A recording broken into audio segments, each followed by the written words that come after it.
Hello guys, in this video I'm going to show you how to add a reservation in the Alaska Airlines application.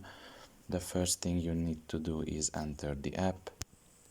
After you have done that and you are in the home page, you should look in the bottom of your left corner and you will see there 3 lines. Press on them.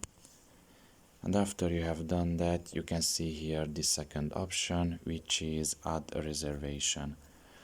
Now you press on it and a little window will pop up to you, and here you should write your last name, for example Nicholson, and the confirmation code or the etiquette. Now in this case I'm just going to write in random numbers here, and once you're done with all of this information, all you have to do is just press add and your reservation will be done. Now in this code, it is random code that I have provided, so it's not going to be good, but if the information that you provide is good and legitimate, you should be able to add the reservation without any problems. So yeah, this is all about it. I hope this video was helpful to you. Thank you for listening and see you next time. Bye bye.